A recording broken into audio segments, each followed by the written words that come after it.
Business owner ka ba? Kung oo, itong usapan na to para sa'yo. Kailangan mong malaman kung paano mo poprotektahan ang pinaghirapan mong negosyo mula sa money laundering. At hindi lang to para sa bansa ha, para mismo to sa kaligtasan ng negosyo mo. So, sa pagtalakay natin ngayon, bibigyan kita ng isang napaka-practical na gabay para madali mong matukoy at mai-report ang mga kahinahinalang transaksyon base sa Anti-Money Laundering Act. Isipin mo to, may lumapit na kliyente. Gusto bilhin ang produkto o serbisyo mo. Ang offer, isang malaking halaga at cash daw babayaran. Wow, parang jackpot, di ba? Pero, teka muna, paano kung yung perang yun ay may dalang panganib? Yan mismo ang aalamin natin. Kasi ang totoo, hindi lahat ng malaking cash deal ay good news. Sige, heto ang magiging takbo ng usapan natin. Una, bakit ba sobrang big deal ng batas na to? Pangalawa, sino-sino ba yung mga kailangang sumunod dito? Baka kasama ka. Sunod, ano ba talaga ang pinagkaiba ng covered sa suspicious na transaction? Medyo nakakalito yan, so lilinawin natin. Tapos, bibigyan ko kayo ng isang simpleng checklist para sa mga red flag at sa huli, titingnan natin kung ano ang mangyayari kapag nag-report ka na. Game na? Okay, Section 1. Bakit ba natin kailangang intindihin ang Anti-Money Laundering Act o AMLA? Alam mo, hindi to basta-basta checklist lang ng gobyerno na kailangan mong sundin. Ito ay tungkol sa pagprotekta sa mismong pundasyon, hindi lang ng negosyo mo, kundi ng buong ekonomiya ng Pilipinas. Sobrang linaw ng sinasabi ng batas. Ang goal ay protektahan ang sistema ng pananalapi natin. Isipin mo na lang, pag ang isang kriminal ginamit ang negosyo mo para labahan yung maruming para nila, hindi lang ikaw ang dehado, buong ekonomiya at ang seguridad ng bansa natin ang nalalagay sa alanganin. Ngayon, ito yung tanong na para sa'yo. Kasama ka ba sa mga tinatamaan ng batas na to? Ang negosyo mo ba ay tinatawag na covered person? Napaka-importante na malaman mo to kasi dito nakasalalay kung ano yung mga legal na obligasyon mo. Simple lang naman ang ibig sabihin ng covered persons.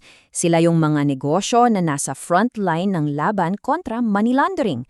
Kung ang negosyo mo ay kasama sa listahan na to, mayroon kang responsibilidad na mag-report sa Anti-Money Laundering Council o AMLC.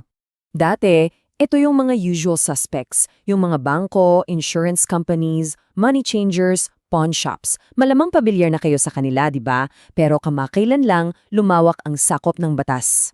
At dito na nga papasok yung malaking update. Noong 2021, may dalawang major industries na isinama sa listahan. At sa totoo lang, marami pa rin ang hindi aware dito. So alamin natin kung sino-sino ba tong mga bagong players na to. Ito na sila. Una, real estate. So kung developer ka o lisensyadong broker, pasok ka na rito.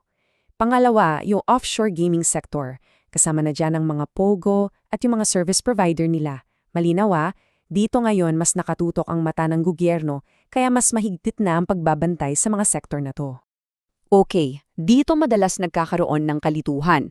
Mahalagang maintindihan mo na may dalawang klase ng transaksyon na kailangan mong bantayan, yung covered at yung suspicious. Alamin natin ang malaking pagkakaiba nilang dalawa.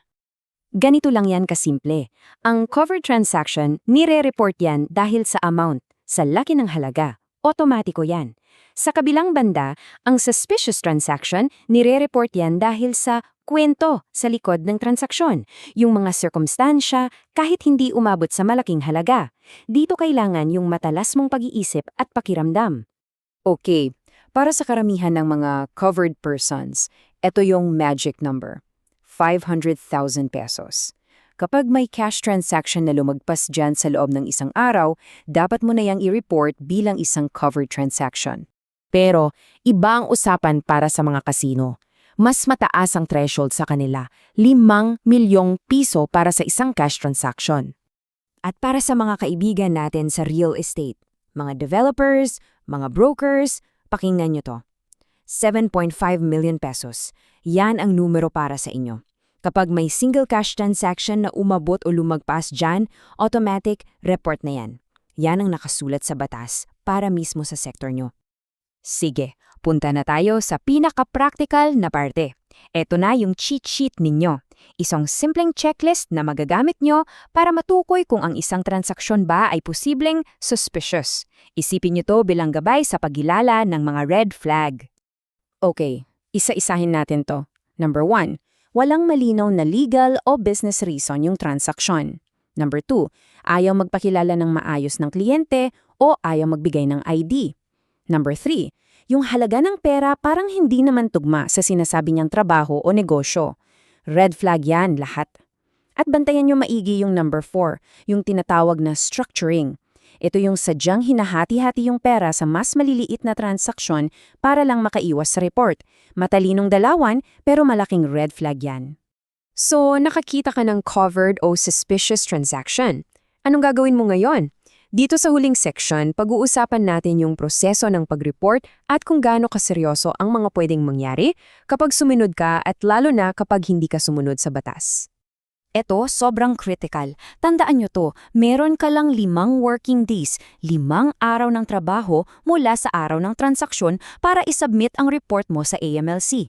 Huwag na huwag nyong kakalimutan ng deadline na yan. Okay, pakinggan nyo to ng mabuti. Ito na siguro yung isa sa pinakamahalaga. Ang no tipping off rule. Ibig sabihin, bawal na bawal mong ipaalam sa kliyente mo o kahit na kanino na nireport mo sila. Malaking krimen ang paglabag dito at sobrang bigat ng parusa. Uulitin ko, manatiling tahimik tungkol sa report mo. So, pag nag-report ka na, magsisimula na ang isang chain of events. Ayan, iimbestigahan ng AMLC. Pwedeng humantong yan sa pag-freeze ng mga bank account na involved. At sa huli, kung mapatunayan na galing sa illegal na gawain yung pera, pwedeng permanenteng kunin ng gobyerno yung mga assets na yon. Seryosong-seryoso ang mga kahihinatnan nito. At para mas malinaw sa atin kung gaano ito kaseryoso, tingnan nyo itong mga parusa. Naalala nyo yung tipping off o yung paglabag sa confidentiality? Ayan o, ang parusa, kulong ng hanggang 8 taon at multa na pwedeng umabot ng 1,000,000 piso. Kitang-kita natin na hindi biro para sa batas ang mga obligasyong ito. Kaya sa huli, iiwan ko kayo sa tanong na to. Ang pagsunod sa AMLA ay hindi lang isang legal na obligasyon. Ito ay isang mahalagang papel na ginagampanan mo bilang business owner. Ang tanong, ang negosyo mo ba ay magiging isang pader na poprotekta sa ating ekonomiya o magiging isang bukas na pinto para sa mga kriminal? Nasa kamay mo ang desisyon.